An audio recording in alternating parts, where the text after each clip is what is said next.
The Powering Through podcast is brought to you by National Cornerstone Healthcare Services, a subsidiary of NCHS Holdings Incorporated. NCHS is a full-service health organization which, through its affiliates, includes an accredited specialty pharmacy founded to serve people with hemophilia and other blood disorders and to optimize patient quality of life by providing personalized healthcare services in addition to pharmacy services. NCHS makes independence the goal for people with chronic disorders. They believe the home or an alternate non-clinical setting is the best place to receive treatments, which is why they do so much more than just fill prescriptions. Patients of NCHS can also expect medication therapy management, coordination of nursing services, and much more, including translation services for non-English speakers.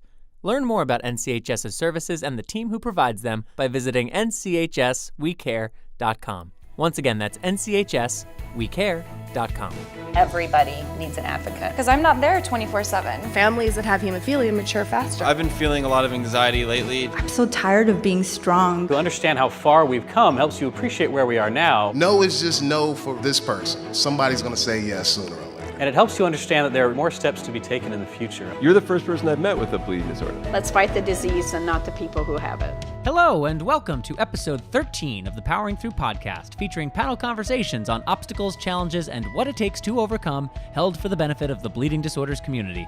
The Powering Through podcast is sponsored by NCHS, produced by BloodStream Media, and I'm your host, Patrick James Lynch. Remember to subscribe to the Powering Through podcast on iTunes, Stitcher, or wherever you listen to podcasts to have the most recent episode delivered directly to you. And you can visit poweringthrough.org to see videos, photos, and listen to other podcasts from all of our Powering Through events. In this episode, we give a listen to Powering Through NYC2, a very special one-on-one conversation with renowned HIV/AIDS and hemophilia advocate Jeanne White-Ginder, mother of the world-famous AIDS activist Ryan White. My Powering Through conversation with Jeanne opens with an introduction to Ryan and Jeanne's story, so let's get right to it and jump into this very special Powering Through conversation with the remarkable Jeanne White-Ginder. On December 6, 1971, Ryan White was born in Kokomo, Indiana, with severe hemophilia A. Just before Ryan's birth, the average life expectancy of someone with severe hemophilia A in this country was around 28 years old, which, to put in perspective, is how old I am now. Fortunately, around that time, though it was not yet approved by the FDA, there was a new drug that was available called Factor VIII. Unfortunately, we came to find that people who got this drug were also exposed to blood-borne viruses such as hepatitis C and HIV. And in December of 1984, at 13 years old, Ryan White learned that he was one of those people. He was given 3 to 6 months to live, but apparently that wasn't long enough for him, so he decided to fight and live longer, get healthy, and go back to school. As Ryan said, Kokomo, Indiana is a small town where if you want to gather, meet people, you either go to church or you go to school.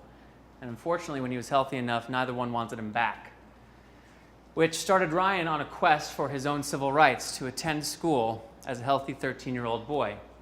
Something that he and his family thought would be a rather quick affair turned into an arduous 9-month escapade that garnered national headlines and put Ryan in the spotlight as the national poster boy for AIDS, and in particular, pediatric AIDS, helping to dispel the notion that somehow this was simply exclusively a gay disease.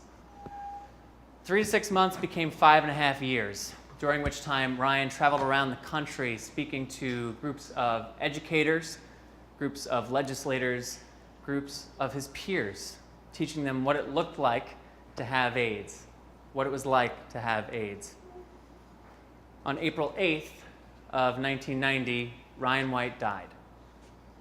3 days later, his funeral was one of the most watched television events of 1990. Later that year, the Ryan White Care Act was signed into legislation to help families who could not afford the incredibly expensive treatment of what it meant to live with HIV. And that has since been re-upped twice, once in 2006 under President Bush and once in 2009 under President Barack Obama. In the 24 years since Ryan's passed, his torch, his story, and his mission to educate people has been picked up by his mother, Jeanne. And it is my esteemed privilege to welcome in here tonight Miss Jeanne White-Ginder.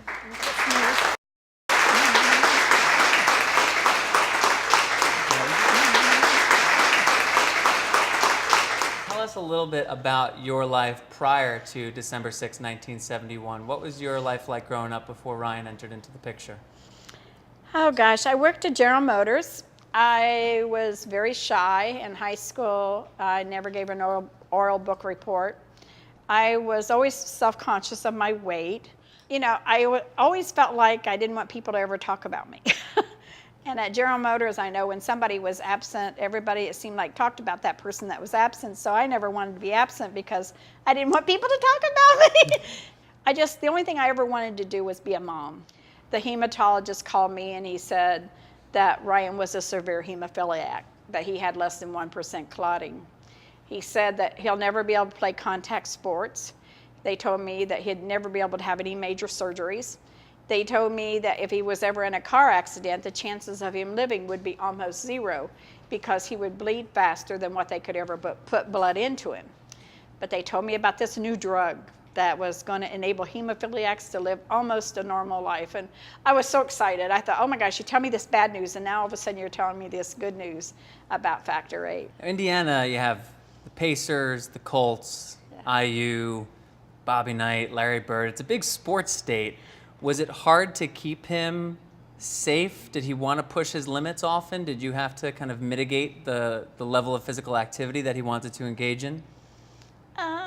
He had a lot of bleeds in his legs and his elbows, and he would hobble along and he'd just try to fake it so bad so people wouldn't know he had a bleed. Kids were always saying, well, what's wrong with you now, Ryan? You know, and Ryan didn't like answering that. He didn't want everybody to think, oh, feel sorry for me. But the sports thing, he didn't think he could play basketball. He was so little. He was so skinny to begin with, and plus real short. So the playing sports, I think he kind of thought that that was stretching his limit. But he wanted to play Little League. When he was 9 years old, he came home from school and he said, Mom, please, please, please, can I play Little League? He said, Mom, you get a uniform and everything. He said, please, can I play Little League? And I said, well, Ryan, we'll try it. And that was our policy, kind of, not to try to keep him from doing things, but to know what you could do and what you couldn't do. And so I let him play Little League, and he played for 2 years. He wasn't very good. He didn't get to play hardly ever, but he had that uniform, which he just was very, very proud of. Before you and Ryan's father, your husband at the time, split, what were the conversations like about Ryan's care? Were you on the same page? Were you the more vocal one and he just agreed? Was there any kind of dispute about his care? Well, you know, my ex-husband is no longer with us, and so I really kind of hate to. He wasn't just very supportive. He always called Ryan a sissy. He always, you know, if Ryan didn't want to do something, he was always kind of making little slight remarks, which really, really upset me. He was always doing things that I thought was very inappropriate. He would take his hands and lift Ryan up by his head, and I'd just scream at him. I'd say, you can't do that, you can't do that. So there was a lot of things I think that he felt like that I was making him a sissy by allowing him to do some things, and he was wanting him to do everything and to show that, you know, that he could. He and your father, his grandfather, had started to read a little bit about AIDS and about the potentiality of people with hemophilia contracting it through their medicine. Do you remember when that started entering the conversation in the house? You know, I don't. I just remember my dad saying, I think you're giving him too much of that stuff. And of course, Ryan was on a protocol of twice a week, whether he needed it or not, and it kept him from getting a lot of bleeds. I mean, he dealt with his hemophilia. So twice a week he would get an IV of Factor VIII, and, you know, it seemed to curb all of our problems as far as his hemophilia goes. So, but my dad was just always skeptical. He would just, I think that you're giving him too much of that stuff. And, you know, I guess it was a warning to kind of too, but I think we were so appreciative of the factor at the time that it enabled Ryan to have any pain. I mean, the pain with, Ryan would always say it's like putting a quart of milk into a pint-sized container of milk, which it just keeps swelling, and the pressure is so enormous. And you out there that are hemophiliacs, you know that. But he would just, you know, I can remember rubbing his knee, especially his knee, and his elbow, just lightly as possible for hours and hours and hours. And he said that helped it so much. There was a point at which you were picking up his factor VIII, and there was warning labels on them, which Ryan described as those you would see on a carton of cigarettes. What were those warning labels? Well, I remember picking up his factor at Riley. And I remember after him being diagnosed with AIDS, coming home, and I had 6 boxes in my refrigerator that was heat treated and 6 boxes that wasn't. And that was, as far as the other warning, I don't remember what the warning said, but I remember I think anytime we kind of questioned it, and we didn't have a lot of people to question it too, but it just seemed like, well, they would tell us if it was bad. I think that was the assumption that we had, which was totally wrong, but I think we were so dependent on it and liked it so much that to see kids not be in pain, I think we were able to look the other way, so to speak. If there was any dangers, we didn't want to know about it at the time. So then that December of 1984, he has a bad bout of pneumonia, correct? Yes. And that had him administered to Ridley Children's Hospital in Indianapolis. They ran a number of tests, and then his doctor, Dr. Kleiman, confirmed that the type of pneumonia Ryan had was indicative of the fact that he had AIDS. Right. And he gave him 3 to 6 months to live. He had been sick for a whole year, and we'd had him to so many doctors, the doctor's office and everything, and they kept saying, well, there's a lot of colds and flu going around. And so it was just kind of like, well, what's wrong with him? Why isn't he getting any better? He not only had hepatitis, but he also had AIDS. And so when Dr. Kleiman told you that, what was the next thing that you thought to do? He said, I believe Ryan has AIDS. We believe Ryan has AIDS. And I thought, how could my son have AIDS? And I said, how do you think he has AIDS? And he said, well, we think he got it from his factor VIII used to treat his hemophilia. And I just couldn't imagine that. I thought, no, not the drug that we thought was saving his life was now going to take his life. And I thought, oh my goodness, why didn't we see this coming? You're just so confused, and you're like, this ain't true. If this disease is so new, why couldn't you be wrong? And I was in complete denial at first. I thought, there is no way. How could my son be one of the first hemophiliacs and children to come down with AIDS? I thought, why don't you hear of others? And we didn't hear of others. And then in 85, they started bringing in all the hemophiliacs to clinics and found out that, yes, 80% of them was all HIV infected. Dr. Kleiman wanted us to tell Ryan what he had. And I said, no, I don't know how much Ryan knows about AIDS. I said, he's really smart. I said, he's gotten Time magazine since he was young, and if anybody knew anything about AIDS, I thought, well, Ryan probably knew more about it than anybody. But he said, we really need to tell him because we don't want him hearing about it from someone else. And I said, well, people can't talk. He said, people do talk. He said, this is a first of its kind. He said, I don't think they'll say Ryan's name, but they'll say a local Howard County youth's been diagnosed with AIDS, and so they'll just put this 2 and 2 together, and everybody will know who it is. It's Ryan White. So it was the day after Christmas, and the minister was down, and I thought, I'm just going to test the waters. I said, Ryan, you know you've been really sick. And he said, yes. He said, am I going to die? I said, well, they say you have AIDS. And he said, am I going to die? And I said, well, we're all going to die someday. We just don't know when. He goes, let's just pretend I don't have it. I said, Ryan, we can't really do that because we have to take precautions to keep you from getting sick. My daughter, Andrea, she goes, Mom, that's not what he means. And Ryan said, see, Mom, she knows me better than you. He said, I just don't want every time somebody enters a room to talk like, poor Ryan, he's dying. He said, I just want to go ahead and go on with my life, okay? I asked Dr. Kleiman, I said, how long do you think he might have? And he said, 3 to 6 months if we can get him over what he has now. And that thought going through your mind, it's just like, how can I keep him alive? How can I keep him alive? So, I mean, that is the number one. Like somehow, some way, this nightmare is going to be over. This is not real. And then you wake up every day and it is real, you know. And to watch factor dripping into him, that was hard. It was very hard. I mean, before he went in to have surgery for his diagnosis with AIDS, I mean, that's the first thing they do. They said, well, we'll give him factor. And to just know that's what's making him sick, but then he has to have it. And it was really horrible. And I'm not the only mother that has been put through this. I mean, there's many other mothers, and you know, it was a real eye-opener of, did we cause this? Did we do this? And I think, you know, we've all questioned ourselves in a way, but Ryan kind of wouldn't let me. He was always very positive, and said, Mom, I wouldn't have lived this long without my factor. So Ryan had a more positive attitude and never said, why me? I wanted some help.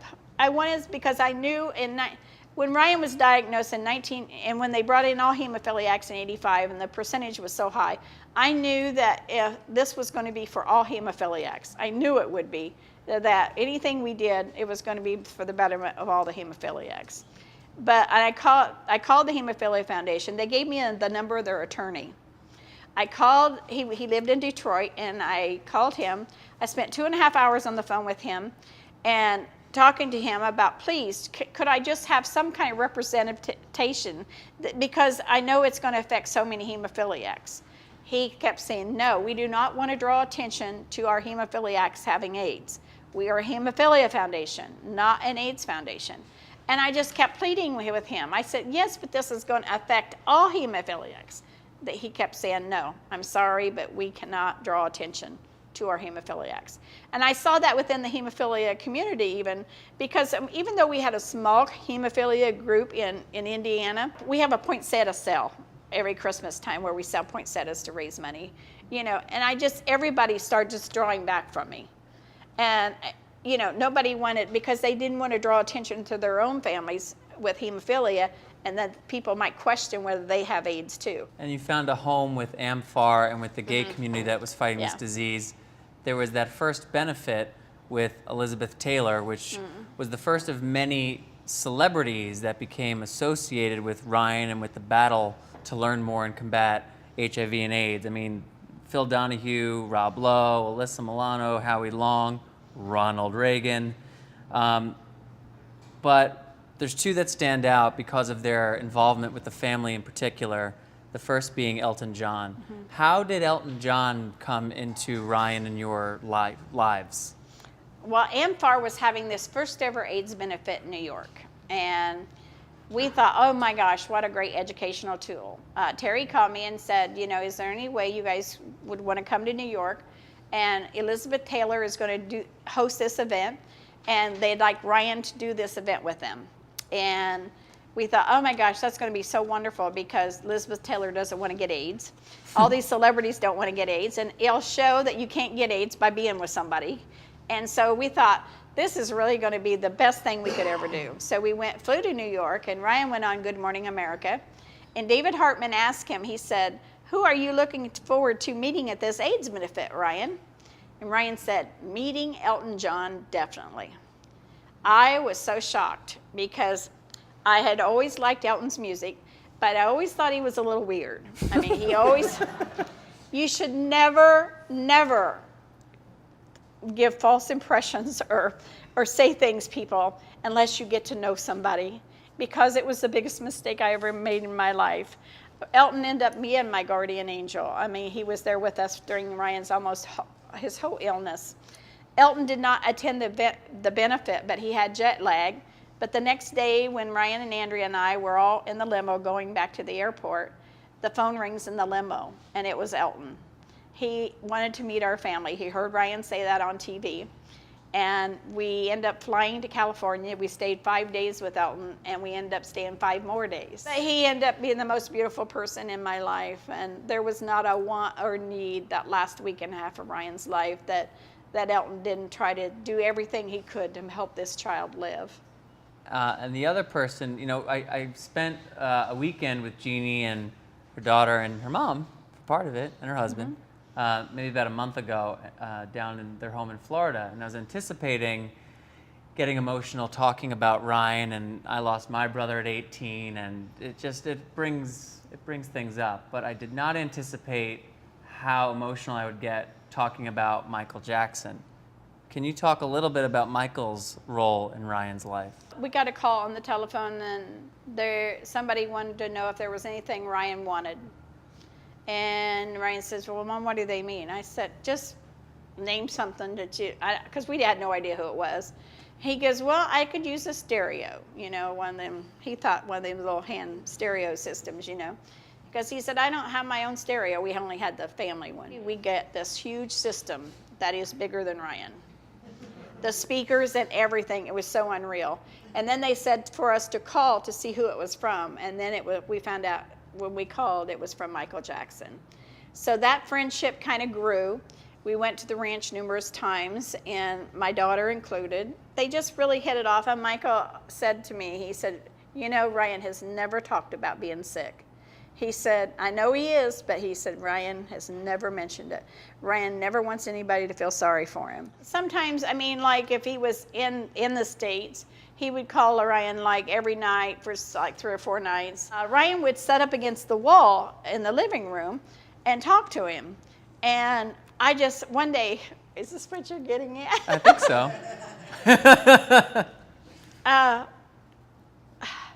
One of these times, you know how we used to have these recording machines where you could just hit record? Some of the stupid things that Ryan would talk about would be like the pollution in the lake and how it's killing the fish. And I thought, I can't not believe you're talking to Michael Jackson about the pollution in the lake, you know, and stuff like that. But they were just so sweet. So I hit record on the recording machine, and it made a little noise. You know, Ryan goes, what? What was that? Kind of like, like that, you know. So it was a little bit of time later. No, it was after Ryan passed away that I told Michael, I said, I got to tell you something. I said, I recorded one of your phone conversations. I said, please don't be mad. Yeah. I said, please don't be mad, but I did something. I said, I recorded one of your phone conversations you had with Ryan. And he said, why didn't you record them all? He said, those phone conversations were so precious to me. You've heard from NCHS about the services they provide to their patients. Now they'd like you to meet one of those patients, Joe. When Joe first moved to St. Louis, it was a bit of a shock. It's a big city, he was looking for a job. He didn't have much time to try to figure out his new insurance policy or figure out how he'd continue to receive his factor. Joe made a call to an NCHS rep he met at a conference, Kara, and Kara helped Joe get his coverage and his care in order. She ordered Joe's factor and made sure it got to him on the same day every month. She'd call to make sure everything arrived in order and check in on him periodically to make sure that he was keeping up with his care.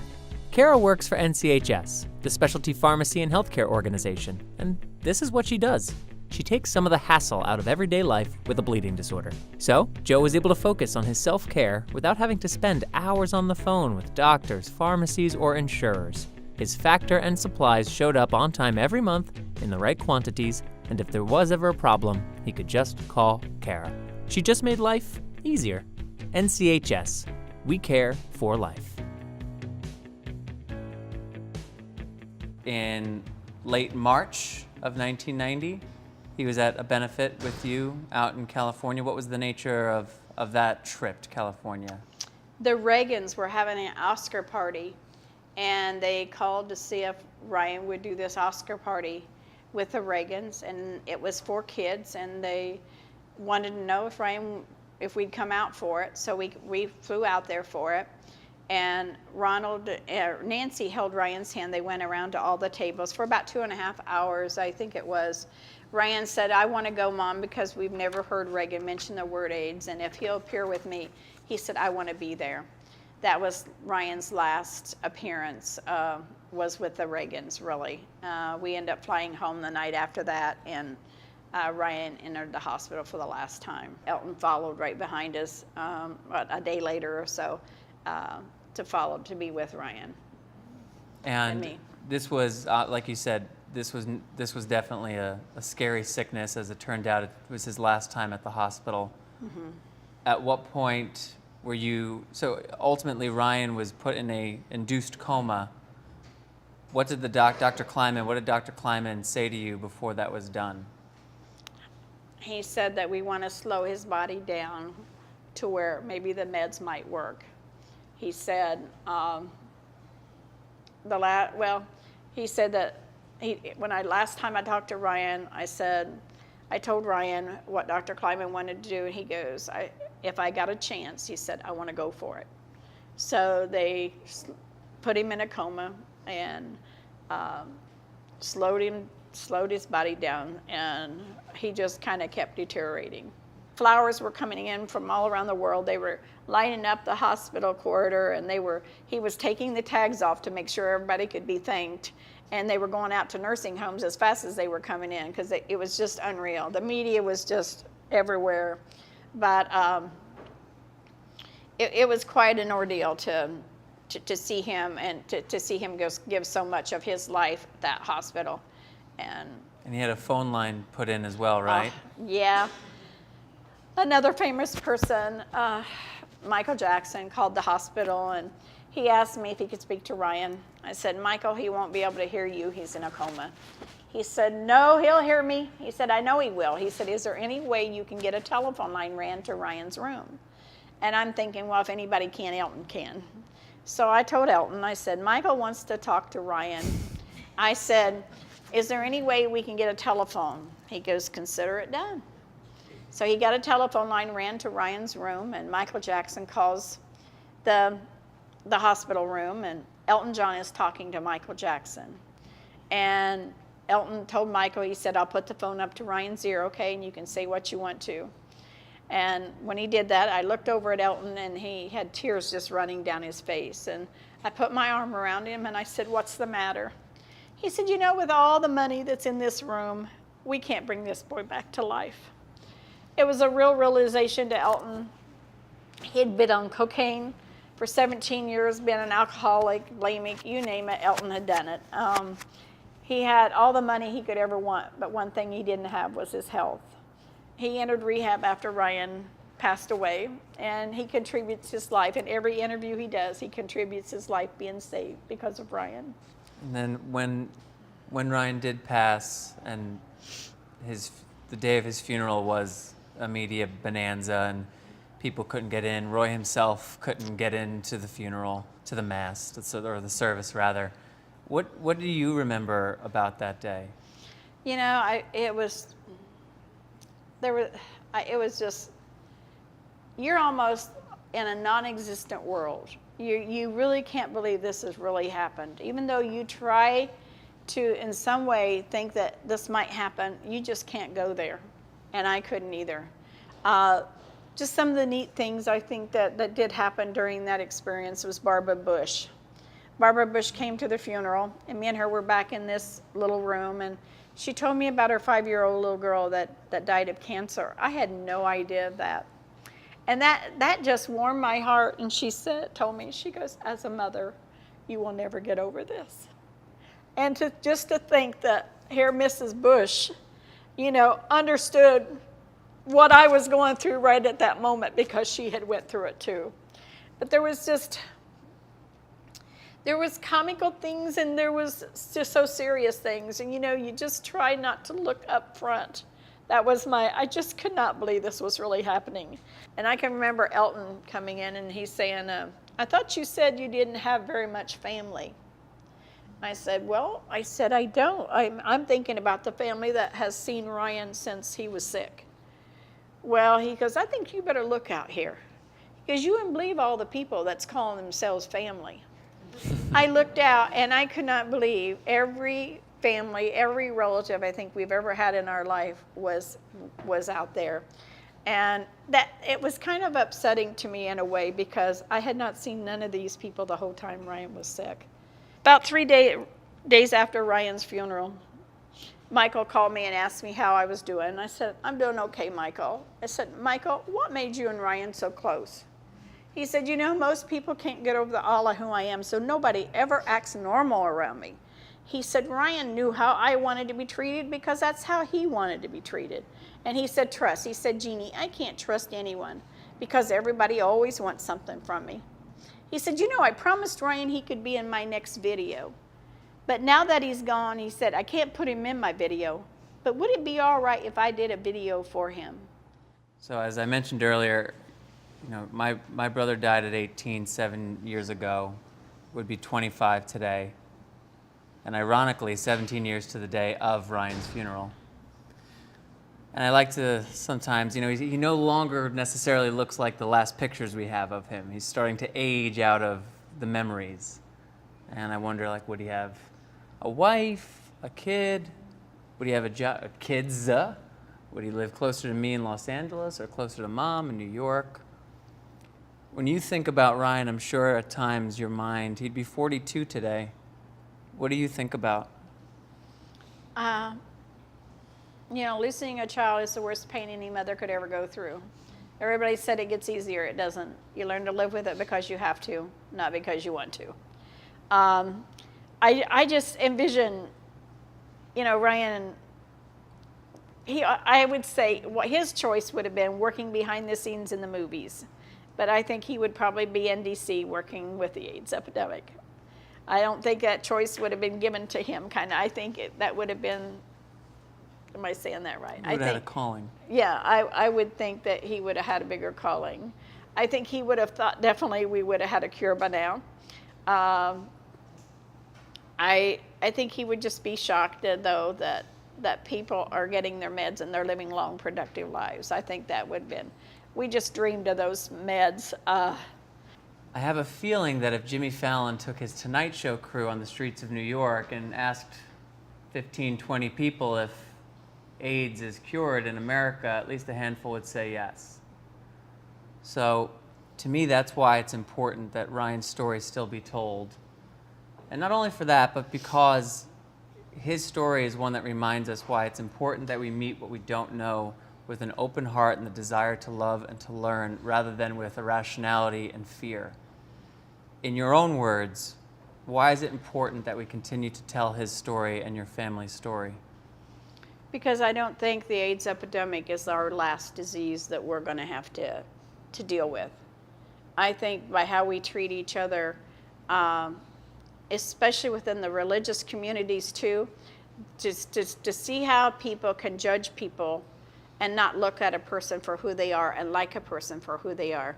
I think here in America, that needs to be our number one focus, to like a person for who they are. I think the whole country could get along so much better if we did that, because I really don't think AIDS is going to be the last disease that we have to deal with. And we did not handle AIDS very well, and especially not to have shown compassion for people who have had such shortened lives, and to think that the people that did so much work will never be recognized too, either. So I just think we all need to join together. Let's fight the disease, AIDS, and not the people who have it. Thank you for being here with all of us. Thank you. Thank you, Jeanne White-Ginder, for continuing to educate people on HIV/AIDS, for raising the profile of hemophilia, and for participating in this very special Powering Through conversation. Thanks as well to the National Hemophilia Foundation for partnering with us on this event, as well as thanks to the New York City Hemophilia Chapter and the Hemophilia Association of New York for helping to make this conversation with Jeanne possible. During our conversation, we played 2 videos for the live audience that Jeanne likes to share when she speaks. One is the video for Michael Jackson's Gone Too Soon, which features and is dedicated to Ryan White. And the second is a piece that was produced as part of CBS's West 57th Street in 1989, and it does an excellent job of providing a snapshot into Ryan and Jeanne's experience from 1985 through 1989. Both are excellent watches, and you can find links to those videos in the program notes for this episode. I will be right back with a parting shot for this episode, right after a final word from our sponsor, NCHS.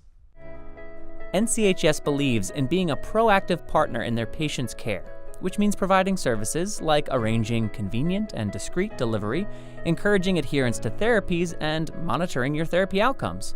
They also provide reimbursement services to help with navigating insurance requirements, which can be overwhelming for families affected by a bleeding disorder or chronic disease. And with a pharmacist available 24 hours a day, 7 days a week, NCHS can offer comfort to patients that someone will always be there when needed. Check out their website to learn more, nchswecare.com, or call 877-626-6247. Again, that is 877-626-6247.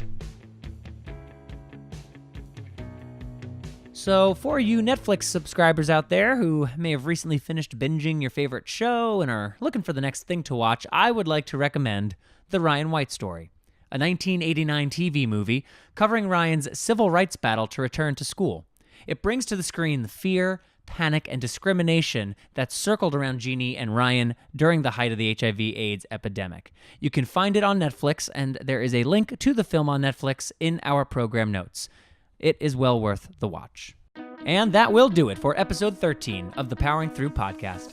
Thank you for listening, and we will be back next month with another episode featuring another great conversation. Remember to subscribe to the Powering Through podcast on iTunes, SoundCloud, Stitcher, or wherever you listen to podcasts. You can also stream our podcast episodes, watch videos of these conversations, and learn more about upcoming Powering Through events by visiting poweringthrough.org. Thank you, as always, to NCHS for sponsoring the Powering Through podcast. Learn more about NCHS and their services by visiting nchswecare.com, where you will also find links to their social media accounts. Thank you as well to the National Hemophilia Foundation, the Hemophilia Association of New York, and the New York City Hemophilia Chapter for helping make this particular conversation with Jeanne possible. And finally, you can learn more about all of BloodStream Media's podcasts for the bleeding disorders community by visiting bloodstreammedia.com. This episode of the Powering Through podcast was written by Patrick James Lynch, produced and distributed by Andrew Gall, Patrick James Lynch, Avra Friedman, Colby Crow, Ryan Gielen, Rob Bradford, and Joshua Sterling Bragg. Artwork created by Ryan Gielen and Katie Wright Mead, and the Powering Through podcast is edited by Mr. Andrew Gall. My name is Patrick James Lynch, and until next time, take self-care of yourself.